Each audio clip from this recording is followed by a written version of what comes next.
السلام علیکم اسٹوڈینٹس، آج ہم جانیں گے تعارف قرآن مجید۔ آج ہم پڑھیں گے تعارف قرآن مجید، قرآن مجید کی تدوین اور اس کی حفاظت کے بارے میں پڑھیں گے، یعنی قرآن مجید کو مدون کیسے کیا گیا، اس کو کتابی شکل کیسے دی گئی اور اس کی حفاظت کن ادوار میں کس طرح کی گئی، یعنی رسول پاک صلی اللہ علیہ وسلم کے دور میں اور صحابہ کرام رضی اللہ تعالیٰ عنہم کے دور میں، اور اس کے بعد آج تک جو ہمارے پاس محفوظ حالت میں موجود ہے، تو اس کی حفاظت کس طرح کی گئی ہے۔ حاصلات تعلم، یعنی اس سبق میں ہمیں سیکھنے کو کیا کیا ملے گا۔ تو اس سبق کو پڑھنے کے بعد طلبہ اس بات کے اس قابل ہو جائیں گے کہ قرآن مجید کی حفاظت کے بارے میں جان سکیں گے کہ قرآن مجید کی حفاظت کس طرح کی گئی، قرآن مجید کی عالمگیریت کو سمجھ سکیں گے، یعنی قرآن مجید کس طرح پورے جہان پر چھایا اور اس کو اس نے زیر کیا، تو اس بارے میں جان سکیں گے۔ قرآن مجید کی جمع و تدوین کے مراحل کے بارے میں جان سکیں گے، یعنی کہ رسول پاک صلی اللہ علیہ وسلم کے دور میں اس کو جمع کس طرح کیا گیا اور اس کے بعد اس کو مدون کر کے جمع کر کے صحابہ کرام کے دور میں کس طرح اس کو جمع اور مدون کیا گیا، اور اس کے بعد والے جو ادوار ہیں باقاعدہ کتابی شکل دی گئی تو وہ کس طرح دی گئی۔ نبی کریم صلی اللہ علیہ وسلم کے دور میں قرآن مجید کی تدوین کا طریقہ کار کا جائزہ لے سکیں گے، یعنی قرآن مجید کو کس طرح رسول پاک صلی اللہ علیہ وآلہ وسلم کے دور میں جمع کیا گیا، مدون کیا گیا، اس بارے میں ہم جان سکیں گے۔ قرآن مجید کو ہدایت کا سرچشمہ مانتے ہوئے اس کی تعلیمات پر عمل پیرا ہو سکیں گے، یعنی قرآن مجید کو اگر ہم ہدایت کا سرچشمہ مان لیں کہ ہدایت جو اگر ملے گی تو وہ قرآن مجید سے ہی ملے گی، تو ہم اس کی تعلیمات پر عمل پیرا ہو سکتے ہیں۔ تو آئیے اب سٹارٹ کرتے ہیں۔ لفظ قرآن ہے، یہ قرأت سے ہے، اس کے معنی پڑھنے کے ہیں، یعنی قرأت یہ عربی زبان کا قرآن عربی زبان کا لفظ ہے اور یہ ماخوذ ہے، نکلا ہے جہاں سے، وہ قرأت اس کا مصدر ہے جہاں سے یہ نکلا ہے، اور اس کے معنی کیا ہیں، پڑھنے کے ہیں۔ یعنی کہ اگر پوچھ لیا جائے قرآن مجید کہاں سے ماخوذ ہے، کہاں سے نکلا ہے، تو ہم کہیں گے قرآن لفظ جو ہے یہ قرأت سے نکلا ہے اور اس کے معنی پڑھنے کے ہیں۔ کیونکہ قرآن مجید ایسی واحد کتاب ہے جو دنیا میں سب سے زیادہ پڑھی جاتی ہے، اس لیے اسے قرآن کہا جاتا ہے۔ بیٹا یہاں سوال آ سکتا ہے قرآن مجید کیسی کتاب ہے، تو ہم یہ کہیں گے کہ جو دنیا میں سب سے زیادہ پڑھی جاتی ہے، قرآن مجید واحد ایسی کتاب ہے۔ اور نمبر 2 اس پر سوال بنے گا کہ قرآن مجید کو قرآن مجید کیوں کہا جاتا ہے، تو چونکہ قرآن مجید واحد ایسی کتاب ہے جو دنیا میں سب سے زیادہ پڑھی جاتی ہے، تو اس لیے اسے قرآن کہا جاتا ہے۔ قرآن مجید اللہ تعالیٰ کی آخری کتاب ہے۔ سوال آتا ہے کہ اللہ تعالیٰ کی آخری کتاب کون سی ہے، تو ہم مسلمان ہونے کے ناطے ہم سب کو پتہ ہونا چاہیے کہ قرآن مجید اللہ تعالیٰ کی آخری کتاب ہے۔ اس کے بعد کوئی کتاب قیامت تک، کوئی صحیفہ، کوئی کتاب، کوئی رسالہ اللہ تعالیٰ کی طرف سے نازل ہونے والا نہیں ہے، جو اس نے اپنے آخری نبی حضرت محمد صلی اللہ علیہ وآلہ وسلم پر نازل فرمائی۔ قرآن مجید کس پر نازل ہوئی ہے، تو نبی کریم صلی اللہ علیہ وآلہ وسلم پر نازل ہوئی ہے۔ یہ اللہ تعالیٰ کا کلام ہے۔ سوال آ سکتا ہے کہ قرآن مجید کس کا کلام ہے، تو ہم کہیں گے یہ اللہ تبارک و تعالیٰ کا کلام ہے، جو اللہ تعالیٰ کے مقرر فرشتے حضرت جبرائیل علیہ السلام کے ذریعے سے نازل ہوا۔ تو یہاں سوال آ سکتا ہے کہ قرآن مجید رسول پاک صلی اللہ علیہ وسلم پر نازل ہوا ہے، وہ کس کے ذریعے ہوا ہے، کیسے نازل ہوا ہے، تو ہم کہہ سکتے ہیں کہ وہ حضرت جبرائیل علیہ السلام جو اللہ تعالیٰ کے بہت قریبی فرشتے ہیں، ان کے ذریعے نازل ہوا ہے۔ قرآن مجید کو اللہ تعالیٰ نے تقریباً 23 سال کے عرصہ میں آہستہ آہستہ حالات و واقعات اور ضرورت کے مطابق نازل فرمایا۔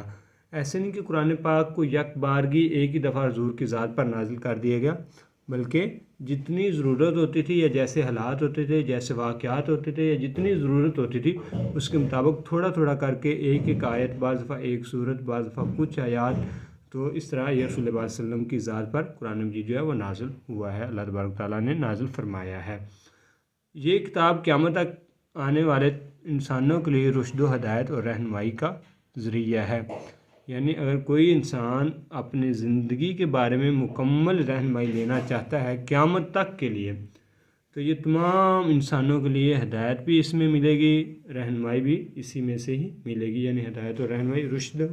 رشد بھی ہدایت کو بولتے ہیں،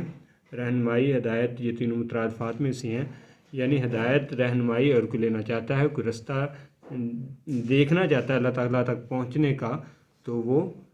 قرآن مجیدی واحد کتاب ہے جہاں سے ہی ملے گا۔ یہ قرآن مجید کا معجزہ ہے کہ اسے پڑھنے والا اکتاہٹ کا شکار نہیں ہوتا، بلکہ اسے ہر لمحہ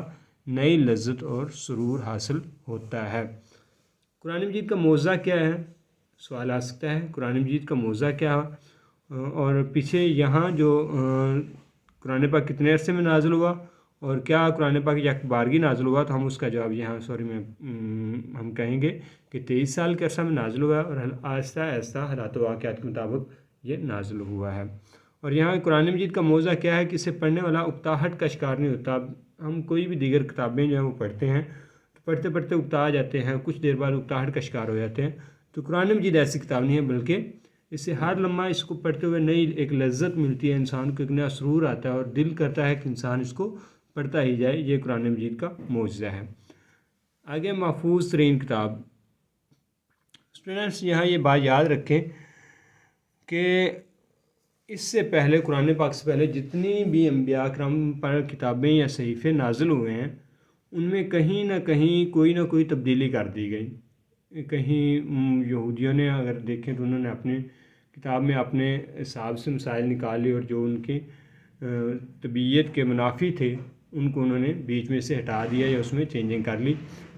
کرسچن ہیں، عیسائی ہیں، تو انہوں نے بھی اسی طرح کیا، یعنی جس کو جیسا اچھا لگا اس نے ویسے ہی کر لیا۔ لیکن قرآن مجید ایک واحد ایسی کتاب ہے کہ جس طرح نازل ہوئی ہے بالکل اسی طرح محفوظ ہے اور اسی طرح ہی یہ آج تک ہمارے پاس موجود ہے۔ کیوں یہ ہم پڑھتے ہیں کہ یہ محفوظ کیوں ہے؟ اس میں ہم کیوں اتنے کانفیڈنس سے کہہ سکتے ہیں کہ یہ وہی کتاب ہے جو ہم تک پہنچی ہے، جو رسول اللہ صلی اللہ علیہ وسلم پر نازل ہوئی ہے وہی ہم تک پہنچی ہے۔ تو یہ ہم آگے پڑھتے ہیں۔ قرآن مجید کی حقانیت کی یہ دلیل ہے کہ اس کا ایک ایک حرف 14 صدیاں گزرنے کے باوجود بھی محفوظ ہے۔ حقانیت ہوتا ہے سچ، یعنی اس کے سچا ہونے کی دلیل یہ ہے کہ اس کا ایک ایک حرف، بلکہ ہم اگر یہ کہیں کہ زبر زیر پیش، تو وہ بھی 14 صدیاں مراد 1400 سال گزرنے کے باوجود بھی آج تک ویسا ہی محفوظ ہے جس طرح نازل ہوا ہے۔ قرآن مجید کے الفاظ کی طرح اس کی میں بیان کی گئی معلومات بھی قرآن مجید کے اعجاز کی دلیل ہے۔ اعجاز ہوتا ہے معجزہ۔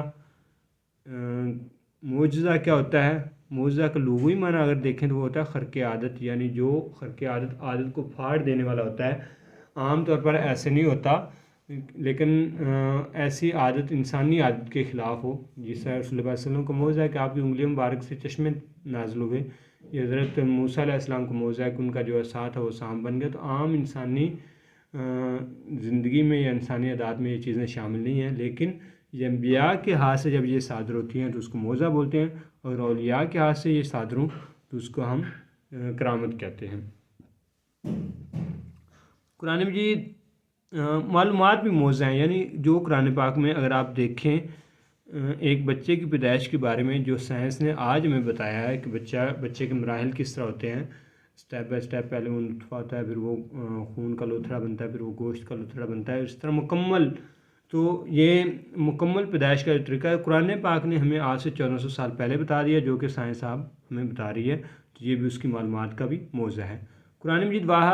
دنیا کی وہ واحد کتاب ہے جو آج تک اس طرح محفوظ ہے، اسی طرح محفوظ ہے جس طرح نازل ہوئی تھی، یعنی اس میں کوئی تبدیلی نہیں کی گئی۔ قرآن مجید قیامت تک آنے والے انسانوں کے لیے ہدایت اور رہنمائی کا ذریعہ ہے، چنانچہ اللہ تعالیٰ نے اس کی حفاظت کا ذمہ لیتے ہوئے ارشاد فرمایا، یہ وہ چیز ہے جس کے بارے میں ہم کہہ سکتے ہیں کہ قرآن پاک وہی کتاب ہے جو رسول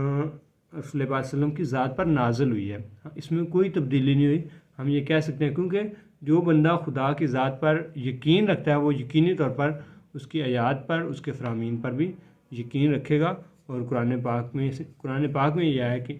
اللہ تبارک و تعالیٰ نے فرمایا ہے، اعوذ باللہ من الشیطان الرجیم، بسم اللہ الرحمن الرحیم، انا نحن نزلنا الذکر وانا لہ لحافظون، سورۃ الحجر کی آیت نمبر 9 ہے۔